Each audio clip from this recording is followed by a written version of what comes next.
Hi guys, माझ्या पहिल्या mini ब्लॉगमध्ये तुमचं सर्वांचं खूप स्वागत आहे. प्लीज सर्वांनी सपोर्ट करा. आणि आता मी चालले आहे कामावर आणि गरम पण एवढा होतं, एवढा पाऊस पडून काहीच फायदा नाही आहे. पोचले मी स्टेशनला, पण मी आता काही ट्रेनने नाही जात, कारण की 4-5 वर्ष मी ट्रेनने प्रवास केला. आता माझा जॉब आहे डोंबिवली ईस्टमध्ये. डोंबिवली ईस्टवरून ऑटोने मला कामावर जायला लागतो अर्धा तास. तर ट्रेनच्या दगदगीपासून तरी ऑटोने जायला खरंच खूप भारी वाटतं. आता मी पोचली ब्रिजवर आणि आज मी कामावरनं सुटून आमच्याच मॅडमबरोबर जाणार आहे बाहेर जेवायला. घरी वगैरे सांगून आली आहे. आणि डोंबिवली स्टेशनच्या बाहेरूनच शेअरिंग ऑटो भेटत आहे, तुम्हाला मी दाखवते.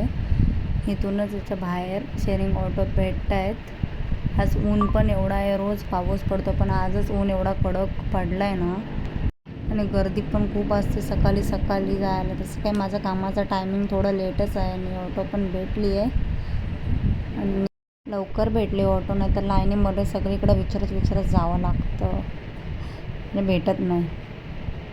मी आता कामावरून निघाली आणि हॉटेलमध्ये पोचली. मस्तपैकी चिकन थाली वगैरे खाल्ली भारीपैकी.